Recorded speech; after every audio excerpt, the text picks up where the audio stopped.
YouTuber തൊപ്പിക്കെതിരെ സ്ത്രീത്വത്തെ അപമാനിച്ചെന്ന പരാതിയിൽ അറസ്റ്റിലായ കൂട്ടാളി മമ്മു എന്ന മുഹമ്മദിനെ മഞ്ചേരി കോടതി കസ്റ്റഡിയിൽ വിട്ടു. കൂടുതൽ ചോദ്യം ചെയ്യലിന് കസ്റ്റഡി വേണമെന്നാണ് പോലീസ് ആവശ്യപ്പെട്ടത്. കേസിലെ മറ്റ് 3 പ്രതികൾ, അതായത് തൊപ്പി അടക്കമുള്ളവർ ഇപ്പോഴും ഒളിവിലാണ്.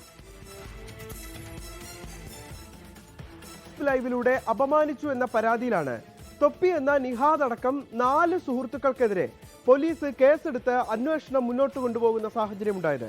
ഗായകൻ ഹനാൻ ഷായുടെ സുഹൃത്തിന്റെ ഭാര്യയെക്കുറിച്ചായിരുന്നു വളരെ മോശമായിട്ടുള്ള പരാമർശം ഈ തൊപ്പിയുടെ സംഘത്തിൽ ഉൾപ്പെട്ടിരുന്ന ഷമീർ, ജാസി, മമ്മു എന്നിവർ യൂട്യൂബ് ലൈവിലൂടെ നടത്തിയത്. ഈ സംഭവവുമായി ബന്ധപ്പെട്ട് 4 പ്രതികളും ഒളിവിലായിരുന്നു.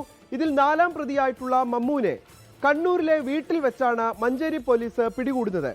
ഗായകൻ ഹനാൻ ഷാ നേരിട്ട് ആഭ്യന്തര വകുപ്പ് മന്ത്രിക്ക് നൽകിയ പരാതിയെ തുടർന്ന് ജില്ലാ പോലീസ് മേധാവിക്ക് ഇതുമായി ബന്ധപ്പെട്ട കേസിന്റെ അന്വേഷണം ചുമതല നൽകുകയും അദ്ദേഹം മഞ്ചേരി CIക്ക് അന്വേഷണ ചുമതല ഏൽപ്പിക്കുകയുമായിരുന്നു.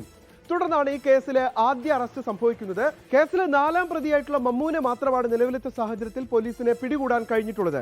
കഴിഞ്ഞ ചൊവ്വാഴ്ചയായിരുന്നു പ്രതിയുടെ അറസ്റ്റ്.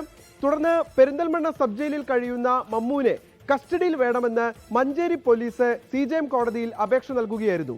ഒരുപക്ഷെ ഈ പ്രതികൾ എവിടെയുണ്ട് എന്നതടക്കം ഉള്ള കാര്യങ്ങൾ വ്യക്തമാകാൻ പ്രതിയെ കസ്റ്റഡിയിൽ വേണമെന്ന് പോലീസ് ആവശ്യപ്പെടുകയായിരുന്നു. തുടർന്ന് കോടതി ഇത് അംഗീകരിക്കുകയും ചെയ്തു. ഇനി കൂടുതൽ വിവരങ്ങൾ ലഭ്യമാകാൻ വിശദമായ ചോദ്യം ചെയ്യലടക്കം ഈ വിഷയത്തിൽ വേണമെന്നുള്ളതാണ് പോലീസിന്റെ നിലപാട്. കേസിലെ 1ാം പ്രതിയായിട്ടുള്ള തൊപ്പിയും ഷമീറും ജാസിയും നിലവിലും ഒളിവിൽ കഴിയുകയാണ്.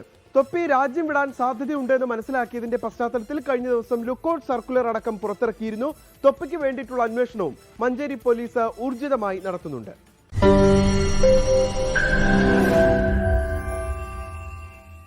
ലോകത്തെവിടെയായാലും ഏത് സമയത്തും 24 വാർത്തകളും ഓഗ്മെന്റഡ് റിയാലിറ്റി പാക്കേജുകളും എക്സ്പ്ലെയിനറുകളും വിശദമായി കാണാൻ ഞങ്ങളുടെ യൂട്യൂബ് ചാനൽ നിങ്ങൾക്ക് സബ്സ്ക്രൈബ് ചെയ്യാം.